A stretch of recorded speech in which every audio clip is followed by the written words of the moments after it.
الناس يدخلون في دين الله أفواجا فسبح بحمد ربك واستغفر إنه كان توابا. وقال رسول الله صلى الله عليه وسلم: من غسل يوم الجمعة واغتسل وبكر وابتكر ومشى ولم يركب ودنا من الإمام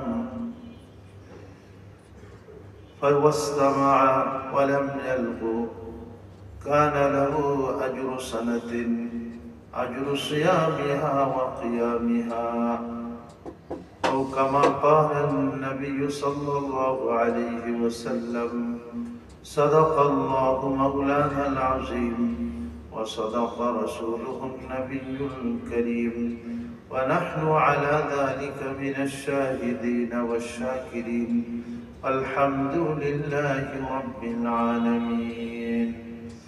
اللهم صل على محمد وعلى آل محمد كما صليت على إبراهيم وعلى آل إبراهيم إنك حميد مجيد. اللهم بارك على محمد وعلى آل محمد كما باركت على إبراهيم وعلى آل إبراهيم إنك حميد مجيد. محترم মুসল্লিয়ান ইকরাম, বিরাদারান ইসলাম, আল্লাহ পাকের খাস মেহরবানি যে তিনি আমাদিগকে জুমার নামাজ আদায় করার জন্য মসজিদে আসার তৌফিক দান করেছেন। আল্লাহ পাকে আল্লাহ আমাদেরকে তৌফিক দান করেন, কবুল করেন। আল্লাহ আমাদের আশাকে বসা, আমাদের নামাজ এবং বয়ান করা, শোনা, সমস্ত আমলগুলি আল্লাহ যেন কবুল ও মঞ্জুর করে নেন। একটা হাদিস শরীফের আগেও বলা হয়েছিল যে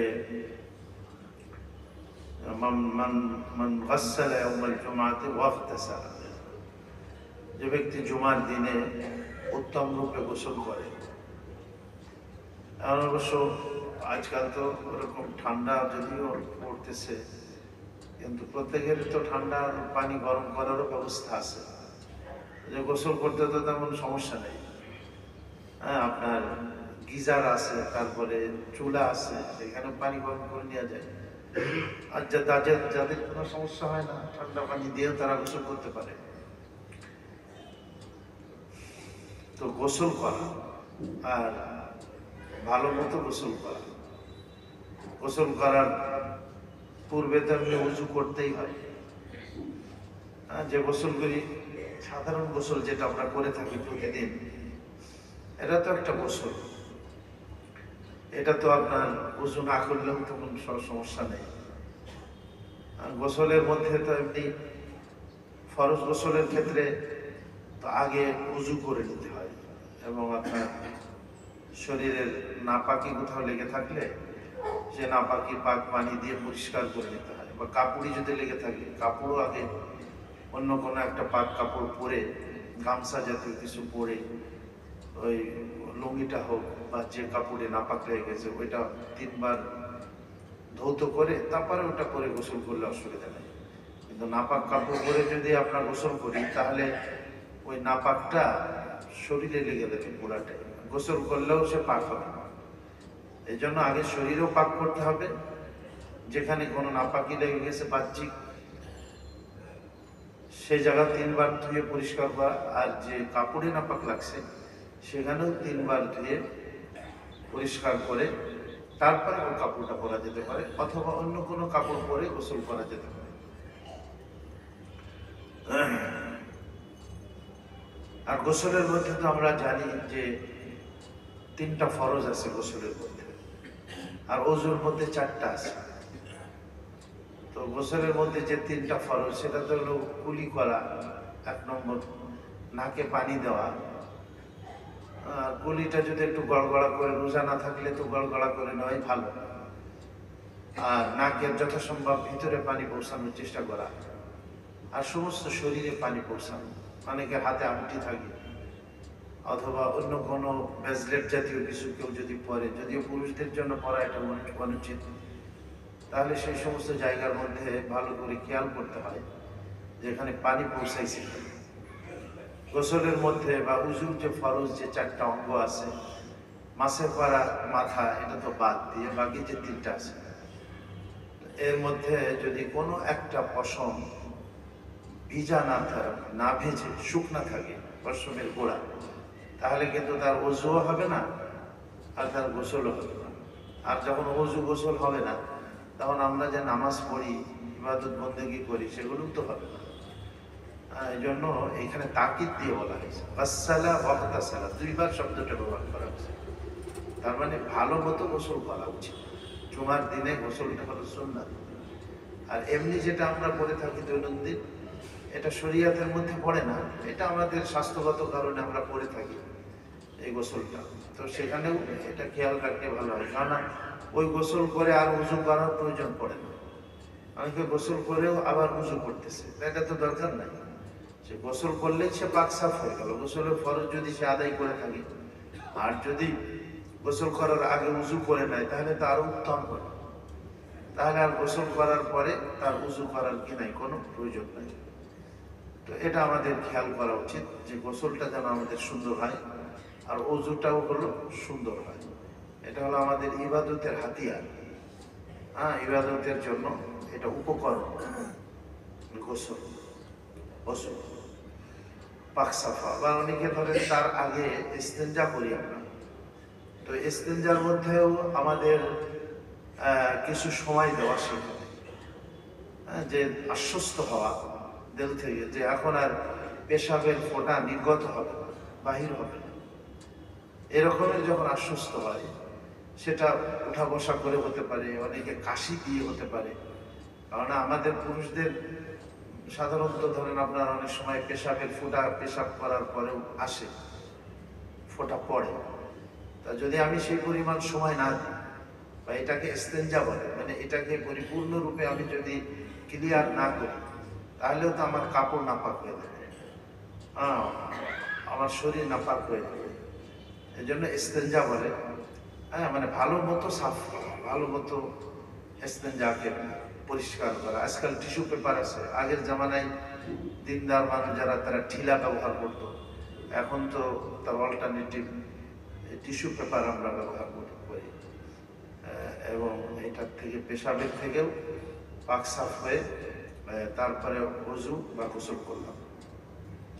গাসসালা ওয়াগতাসালা, বাক্কারা ওয়াত্তাকারা। বাক্কারা শব্দের অর্থ হলো যে সকাল সকাল মসজিদে আসা।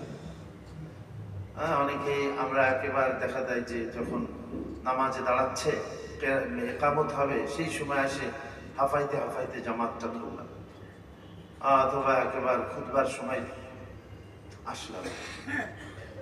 নবীজি বলছেন যে না, সে বাসার থেকে সুন্দর মতো গোসল টোসল করে বাক্কারা ওয়াত্তাকারা, মানে সকাল সকাল সে মসজিদে আগমন করল। মাসা ওয়ালা মিয়ারকাব। তার 3 নম্বর হলো যে সে সওয়ার হলো, পায়ে হেঁটে মসজিদে। পায়ে হেঁটে আসায় আল্লাহ বলছেন সূরা ইয়াসিনের শুরুতে আছে, নাকতুবু মা কদ্দামু ওয়া আসারাহু ওয়া কুল্লা শাইইন আহসাইনাহু ফি ইমামিন মুবিন। যে আমি তাদের প্রত্যেকটা কাজ লিখে রাখি, আবার পদচিহ্নগুলি আমি আল্লাহ লিখে রাখি। এই জন্য আমরা এই বাসার থেকে মসজিদ পর্যন্ত যে আমরা যদি কেউ হাঁটতে সামর্থ্যবান হই, তাহলে হেঁটে আসা। মাসা ওয়ালা মিয়ারকাব, পায়ে হেঁটে আসলো, সে সোয়ার হলো। যাদের ওজুর আছে, অসুস্থ, বৃদ্ধ, হাঁটতে পারে না, পায়ে সমস্যা আছে বা শারীরিক সমস্যা আছে, সেটা তো ভিন্ন কথা। আল্লাহ হয়তো তার যদি ওই নেকির প্রবণতা আগের থেকে অভ্যাস থেকে থাকে, তাহলে সে এখন পারতেছে না, কিন্তু আল্লাহ তাআলা তাকে ওই সওয়াব দান করবে। একটা মানুষ জামাতে এসে নামাজ পড়তো সবসময় তাকবীর উলার সাথে, এখন সে অসুস্থ হয়ে পড়েছে, বেডে, বিছানায়, হসপিটালে, কিন্তু তার দিলের মধ্যে কিন্তু একটা চেতনাটা আছে, আগ্রহটা আছে যে হায় আমি মসজিদে যেতে পারতেছি না, যদি আমি সুস্থ থাকতাম তাহলে তো আমি পূর্বের মতোই যাইতাম। তো হাদিসে পাকে আসছে যদিও ওই ব্যক্তি মসজিদে আসতে পারতেছে না, ওই বিছানায় বা ঘরে নামাজ পড়তেছে, তো তার যেহেতু এই অভ্যাসটা ছিল সুস্থ অবস্থায়, এই অভ্যাসের কারণে আল্লাহ তাআলা তাকে মসজিদে এসে নামাজ পড়ার সওয়াব দান করবেন। আর যদি অভ্যাসটা আমরা সৃষ্টি না করি তাহলে কিন্তু হবে না। এই জন্য সুস্থ অবস্থায় আমাদের এই ধরনের মানে যেটা নবীজির সুন্নাত, সেটার অভ্যাস আমাদের মধ্যে সৃষ্টি করা দরকার, যেন আমি যখন অসুস্থ হয়ে পড়ব বা দুর্বল হয়ে পড়ব, মসজিদে আসতে পারবো না বা ওই নেকির কাজটা আমি করতে পারবো না, তো আল্লাহ তাআলা তখন আমার নিয়তের কারণে, ইচ্ছার কারণে নেকি দান করবেন। এই জন্য সকাল সকাল এবং পায়ে হেঁটে মসজিদে আসা, গোসল করা, সকাল সকাল মসজিদে আসা আর পায়ে হেঁটে মসজিদে আসা, যদি কোনো ওজোর আপত্তি না থাকে। এটা মসজিদের বাহিরে গেল এই তিনটা। আর মসজিদের ভিতরে তিনটার কথা নবীজি বলছেন, ওয়া দানা মিনাল ইমাম, ইমামের নিকটবর্তী বসা, ইমামের নিকটবর্তী বসা। কিন্তু মসজিদে আবার কারোর জন্য জায়গা নির্ধারণ করা, শুধু ইমামের জায়গা নির্ধারণ থাকে, যেহেতু ইমামকে তো আগে এসে নামাজ পড়তে হয়, সামনে আসতে হয়, এই জন্য তার জায়গা নির্দিষ্ট থাকে। বাকি মুয়াজ্জিন সাহেব যেহেতু ইকামত দিতে হয়, তাকে আজান ইকামতের ইমামের পিছনেই, বা নামাজের মধ্যে অনেক সময় ইমামের সমস্যা হয়ে যেতে পারে, তখন তো ইমামের পিছন থেকে এসে নামাজটা পড়াইতে হবে তাকে। হঠাৎ করে অসুস্থ হয়ে পড়ছে বা তার ওযু নষ্ট হয়ে যেতে পারে, সে তখন সাইড দিয়ে চলে যাবে, তখন পিছন থেকে, এই জন্য ইমাম সাহেবের পিছনে একটা জায়গা থাকতে পারে। আর বাকি এমনি কারোর জন্য কোনো জায়গা নির্দিষ্ট নাই মসজিদের মধ্যে। হ্যাঁ, যে আগে আসবে সে সামনে জায়গা পাবে, আগের কাতার, সামনের কাতার, এটার কিন্তু অনেক ফজিলত। সামনের কাতারে নামাজ পড়া, প্রথম কাতার হলো সর্বশ্রেষ্ঠ কাতার, তারপরে তো দ্বিতীয় কাতার, তারপরে দ্বিতীয় কাতার, এইভাবে আর কি আপনার। তবে জানাজার নামাজের মধ্যে আবার বলছেন শেষের পিছনের কাতারে আবার সব বেশি জানাজার নামাজ, পিছন থেকে আসে সামনের দিকে। আর এটা হলো আপনার সামনের কাতার, প্রথম কাতারই হলো বেশি সওয়াব হবে এবং বেশি ফায়দা হবে, প্রথম কাতারে নামাজ পড়বে। তো ইমাম সাহেবের নিকটবর্তী থাকার চেষ্টা করা। আর নামাজের কাতারের সিস্টেমটা হলো যে ইমাম সাহেবের ঠিক বরাবর এখান থেকে শুরু করবে প্রত্যেক কাতার, একজন ডাইনে একজন বামে, একজন ডাইনে একজন বামে, এভাবে করতে করতে যাবে। কিন্তু অনেক সময় আমরা মসজিদে আসি, এসে যেখানে ইচ্ছা সেখানে দাঁড়াই যাচ্ছে, খেয়াল করি না, দেখা যায় যে ডাইনে লোক কম আছে, বামে বেশি হয়ে যাচ্ছে, অথবা বামে লোক কম আছে, ডাইনে বেশি হয়ে যাচ্ছে। সেখানে আমাকে খেয়াল করতে হবে যে আমাকে এখন ডাইনে যাওয়া উচিত না আমাকে বামে দাঁড়ানো উচিত। এটা খেয়াল করে তারপরে আপনার আমাকে দাঁড়াইতে হবে। তো অনেক সময় দেখা যায় যে সামনে ফাঁকা রাখি আমরা, সামনের কাতারে আসতেছি না, পিছনে দাঁড়িয়ে গেলাম, এটাও কিন্তু আমাদের মসজিদের আদবের পরিপন্থী, ঠিক না। এই জন্য যারা আগে আসবো তারা আগে দাঁড়াবো, সামনের দিকে অগ্রগামী হবো। আস-সাবিকুন আস-সাবিকুন, সূরা ওয়াকিয়ার মধ্যে আছে না, যারা নেক কাজে সাবকত করবে, সাবকত মানে অগ্রগামী হবে, সাবিকুন তারাই হলো আল্লাহ পাকের কাছে অগ্রগামী হবে। হ্যাঁ, উলাইকাল মুকাররাবুন, তারাই হলো আল্লাহর মুকাররব হবে। মুকাররব মানে নিকট্য, নৈকট্য প্রাপ্ত হবে আল্লাহ, যারা নেকির কাজে সামনে থাকবে, অগ্রগামী থাকবে। এজন্য আমরা আমাদের চেষ্টা করা যে সামনের দিকে, অনেক সময় জায়গা ফাঁকা থাকে, দুইজনের মাঝখানে বেশ জায়গা, আমি ওখানে আসলাম না, কাতারকে পরিপূর্ণ করে বসে, তাহলে আর নামাজে দাঁড়ানো, যখন আমরা নামাজে দাঁড়াবো তখন আর বেশি ঝামেলা করতে হবে না। আগের থেকেই যদি কাতারগুলি পরিপূর্ণ করে নিই আমরা, তো ওটা ভালো হবে। তো দানা, ইমামের নিকটবর্তী বসা, 4 নম্বরে মিনাল ইমাম। আর হলো ওয়ালাম ইয়াতাকাল্লাম, এবং সে দানা মিনাল ইমাম, কথা বলে না, বা ওয়ালাম ইয়ালগু, সে কোনো লাঘু কোনো কাজ করে না, মানে অনর্থক কোনো কাজ সে করে না। দেখা যায় যে আমরা বসে বসে গল্প করতেছি, কোনো গল্প নাই। মসজিদে আসার পরে চুপচাপ থাকবো, আল্লাহর জিকির করতে থাকবো, দিলে দিলে আল্লাহকে স্মরণ করবো, নামাজ পড়বো, কোরআন শরীফ তেলাওয়াত করবো, দোয়া করবো আল্লাহ পাকের কাছে। হ্যাঁ, ওয়াজ ফাস্তামা একটা আছে, ফাস্তামা মনোযোগ সহকারে শুনবে। এই যে আমরা বাংলায় যে কথাবার্তাগুলি বলতেছি, যদিও এটা আরবি খুতবা, যেটা জুমার নামাজের জন্য ফার্জ, বাংলাটা হয়তো সেরকম না, কিন্তু আরবি খুতবা তো আমরা ডাইরেক্ট হয়তো বুঝি না। এই জন্য আমরা বাংলায় আগের থেকে এটাকে বুঝাই দিই, বা কথাটা আমরা আগের থেকে একটু ব্যাখ্যা বিশ্লেষণ করি। আর আরবি যখন খুতবা হবে বা বাংলায় হলেও এটা মনোযোগ দিতে হবে তার প্রতি। ফাস্তামা মানে মনোযোগ সহকারে শুনবে, আমলের নিয়তে শুনবে, দিল মন লাগিয়ে শুনবে। ওয়ালাম ইয়ালগু মানে অনর্থক কোনো কথা অথবা কোনো কাজ সে করবে না, তার থেকে বিরত থাকবে, চুপচাপ সে থাকবে। তো নবীজি বলছেন এই 6টা কাজ যে ব্যক্তি করবে, 3টা মসজিদের বাহিরে গোসল করা, সকাল সকাল মসজিদে আসা, পায়ে হেঁটে মসজিদে আসা, আর 3টা মসজিদের ভিতরে। 1 নম্বর হলো ইমামের নিকটবর্তী বসবে, 2 নম্বর হলো যখন ইমাম কথা বলে বা খুতবা বলে তখন মনোযোগ সহকারে খুতবা শ্রবণ করবে, আর 3 নম্বর হলো ওয়ালাম ইয়ালগু অনর্থক কোনো কথাবার্তা বা কোনো কাজ করবে। অনর্থক কাজ বলতে ধরেন আঙ্গুল ফুটাচ্ছে বসে বসে, এরকম 2 হাতের আঙ্গুলগুলি চাপ দিয়ে ঠাস ঠাস করে ফোটাচ্ছে, এটাও কিন্তু একটা অনর্থক কাজ। অনর্থক কাজ করলে সওয়াব নষ্ট হয়ে যায়, নেকি নষ্ট হয়ে যায়। বসে বসে জামার সুতা উপড়াইতেছে, বসে বসে নাকের থেকে পশম বাহির করে উপড়াইতেছে, শরীরের কোনো পশম নিয়ে অথবা জামার কোনো কোনা নিয়ে বারবার দুমড়াইতেছে, মুচড়াইতেছে, এগুলি অনর্থক কাজ। আর আগের জামানায় এই পাথর থাকতো, নিচে পাথর, ছোট ছোট পাথর থাকতো, তো ফ্লোর এইভাবে তো হয়তো মসৃণ ছিল না। তো নবীজি বলছেন মাম্মাসাল হাসা ফাকাত লাগা, যে ওইখানে পাথর নিল, পাথর নিয়ে হাতের মধ্যে এটাকে নাড়াইতে থাকলো, সে লভ অর্থাৎ অনর্থক কাজ করলো, কোনো প্রয়োজন নেই, শুধু শুধু সে পাথর নিয়ে হাতের মধ্যে এটা ঘষতেছে, মলতেছে। তো নবীজি বলছেন যে এটাও সে একটা অনর্থক কাজ করবে।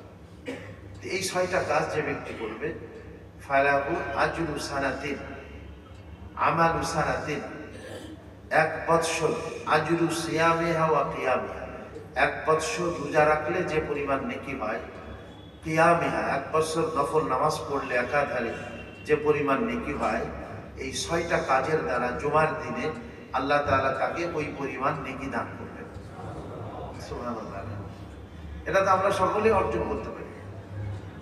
হ্যাঁ, এটা তো অত্যন্ত সহজ একটা আমল, সহজ কাজ। আল্লাহ আমাদের সবাইকে তৌফিক দান করেন। যাক, আমি যে আয়াত শরীফ পাঠ করছি, এই আয়াতের মধ্যে আল্লাহ তাবারক ওয়া তাআলা তার প্রিয় হাবিব আলাইহিস সালামের বিজয় হয়ে গেছে, বিজয় বা স্বাধীনতা, হ্যাঁ, এটা আল্লাহ পাকের প্রদত্ত একটা নিয়ামত। যে সমস্ত দেশের নাগরিকরা তারা আপন দেশে পরাধীন, তাদের জীবনযাপনে কত সমস্যা। আজকে ফিলিস্তিনের কথা আমরা চিন্তা করি, কাশ্মীরের কথা আমরা চিন্তা করি, আজকে আমরা আফগানিস্তানও ছিল, তো আল্লাহ তাআলা যাক তাদের ওখানে তাদের স্বাধীনতা দিয়ে দিয়েছে। অন্য জাতি যাদের উপরে চেপে বসে, হ্যাঁ, এবং তাদের কথাবার্তা, তাদের চালচলন, ইবাদত বন্দেগী, হ্যাঁ, তারা স্বাধীনভাবে কাজকর্ম করতে দেখা যায় যে সমস্যার সৃষ্টি হয়। তাদের মান সম্মান, তাদের ব্যবসা বাণিজ্য, এগুলি স্বাধীনভাবে তারা করতে পারে। এটাকে বলা হয় পরাধীনতা। একটা হলো স্বাধীনতা, আর একটা হলো পরাধীনতা।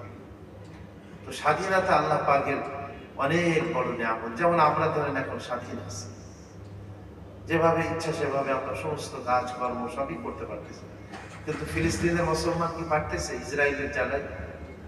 তারা তো তাদেরকে যেভাবে জুলুম নির্যাতন করতেছে, তাদের মেয়েদেরকে বাপের সামনে ধর্ষণ করতেছে। সিরিয়াতে আপনারা দেখেছেন যে কত বছর পর্যন্ত একটা মেয়ে 19 বছরে তাকে ধরে নিয়ে জেলখানার মধ্যে নিয়ে গেছে, 13 বছর পরে শেষ ছাড়া পাইল। এবং অনেক মেয়েরা নাউজুবিল্লাহ মিন যালিকা, যাদের উপরে জুলুম অত্যাচার করা হয়েছে, নির্যাতন করা হয়েছে, তাদেরকে বাধ্য করা হয়েছে, সেখানে সেনাবাহিনীরা তাদেরকে ধর্ষণ করেছে, এমনকি অবৈধ বাচ্চাও জন্মগ্রহণ করেছে জেলখানার মধ্যে, এমনও সংবাদ আসছে।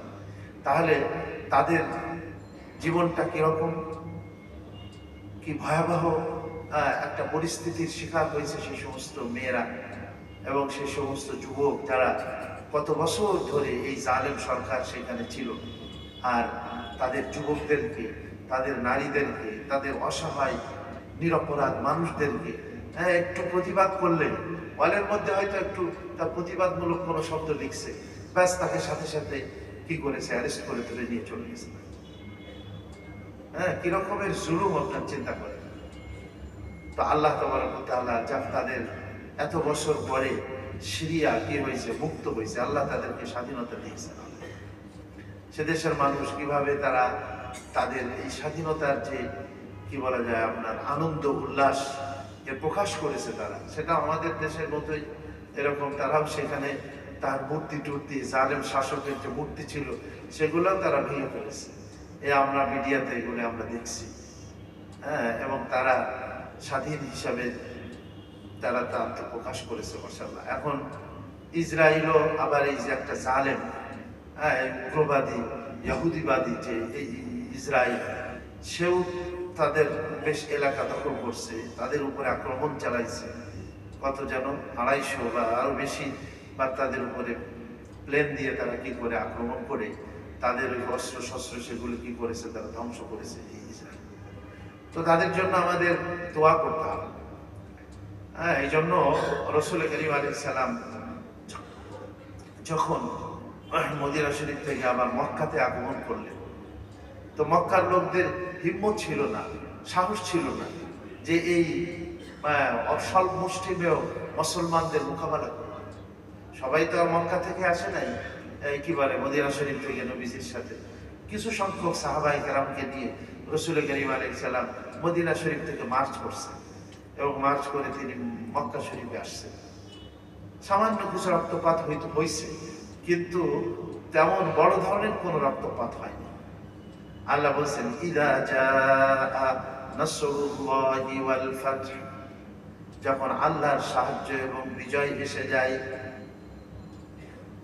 ওয়া রাআইতান নাসা ইয়াদখুলুনা ফি দীনিল্লাহি আফওয়াজা, আর আপনি দেখবেন যে মানুষ আল্লাহর দ্বীনের মধ্যে দলে দলে প্রবেশ করতেছে। সুবহানাল্লাহ। মক্কা বিজয় হওয়ার পরে যারা অহংকারী ছিল তাদের অহংকার দূরীভূত হয়ে গেছে। তারা চিন্তা করছে এখন আর মুহাম্মদ সাল্লাল্লাহু আলাইহি ওয়াসাল্লামের সাথে পারবো না।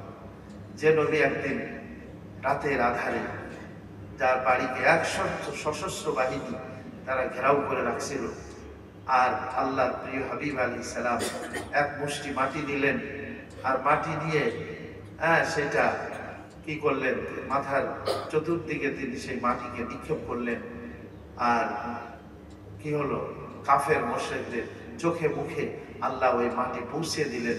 আর আল্লাহ আয়াত নাযিল করলেন ওয়া মা রামাইতা ইয রামাইতা ওয়ালাকিন্নাল্লাহা রামা, ওগো নবী আপনি এক মুষ্টি মাটি নিক্ষেপ করেননি, বরং আমি আল্লাহ এই মাটিকে আমার বিশেষ কুদরতে ওই কাফের মুশরিকদের চোখের মধ্যে চোখে মুখে আমি আল্লাহ নিক্ষেপ করেছি।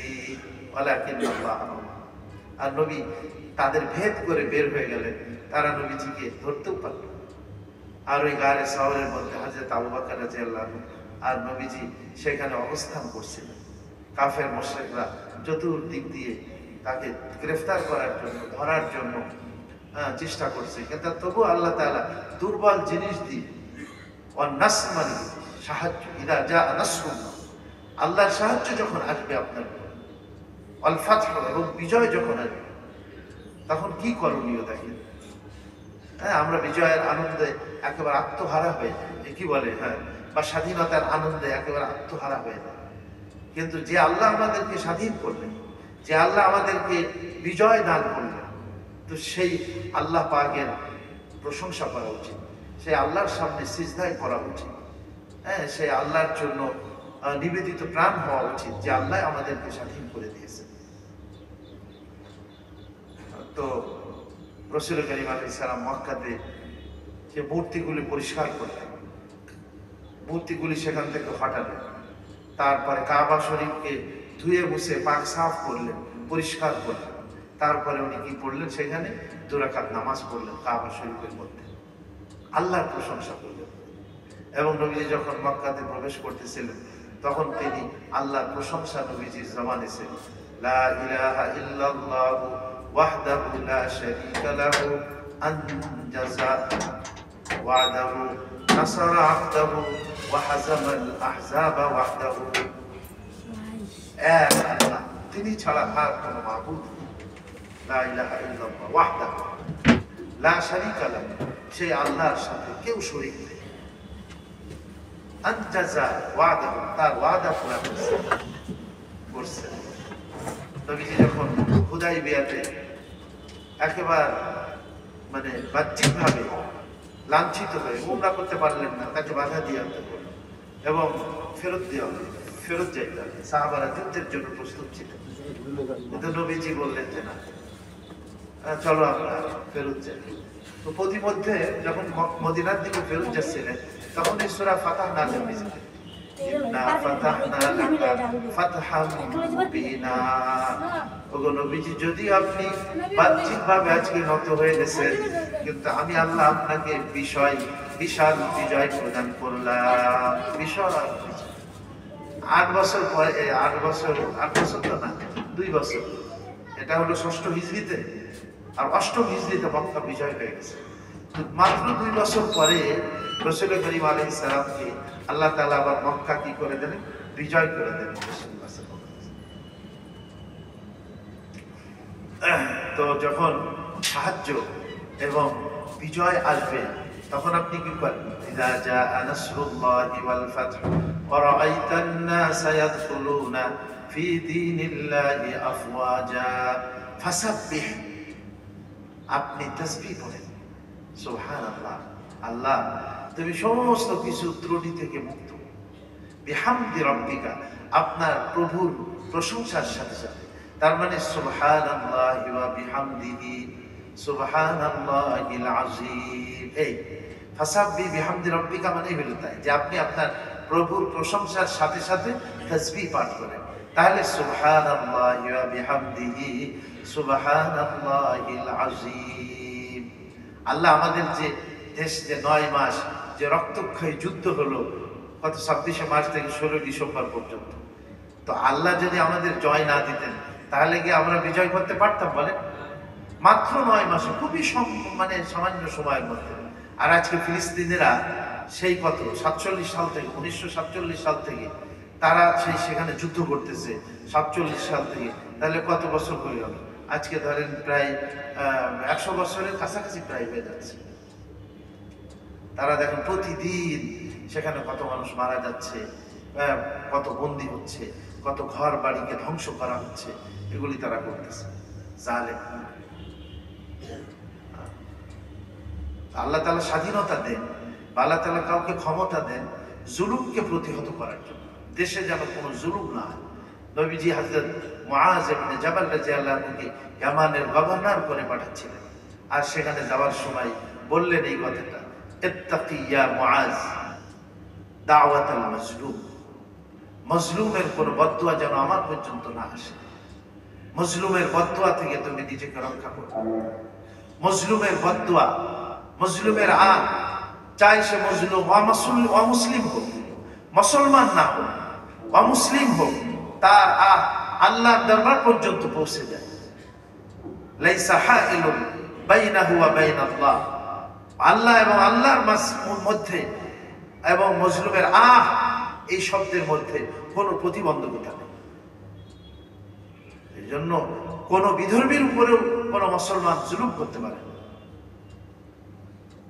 আজকে মুসলমান হয়ে যে পালাই গেছে যে প্রেসিডেন্ট বাশার আল আসাদ, সে মুসলমান হয়ে তার আপন ভাইদের, দেশের ভাই বোনদের উপরে কি ধরনের জুলুম আর নির্যাতন করেছে চিন্তা করেন।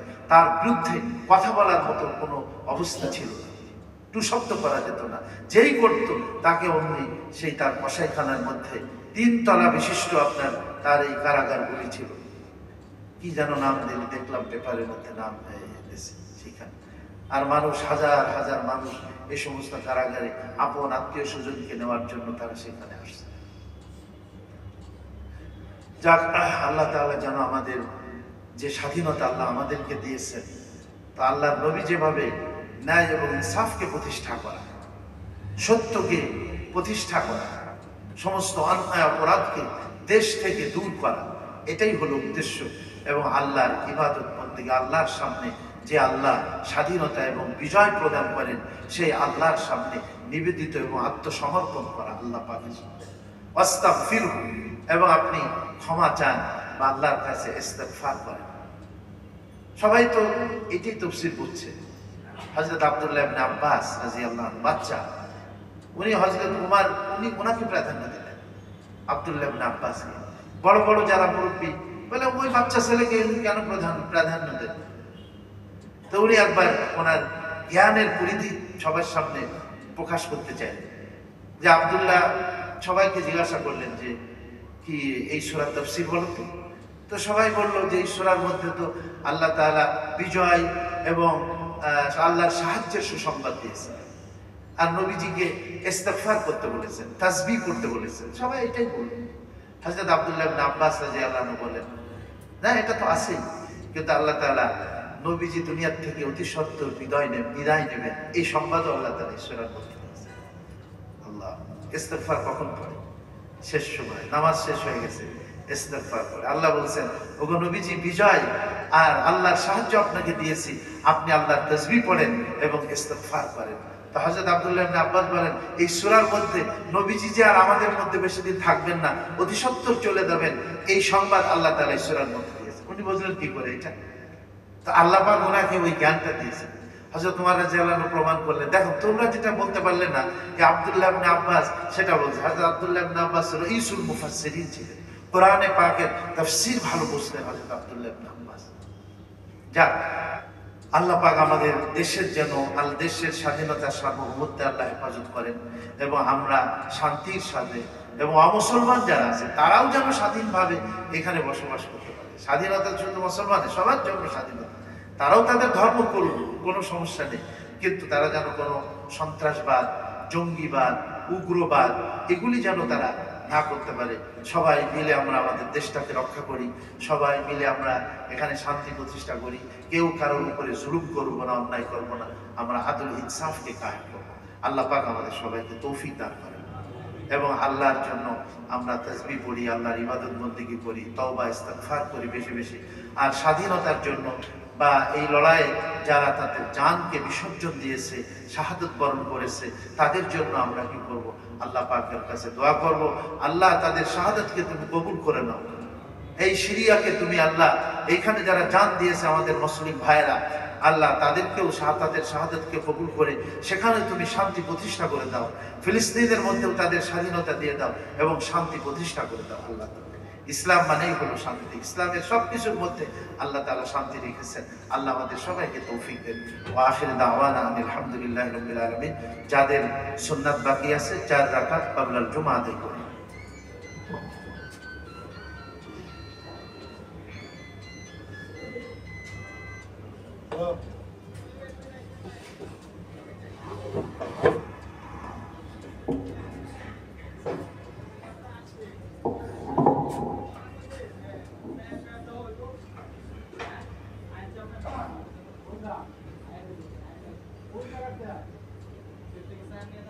Terima kasih.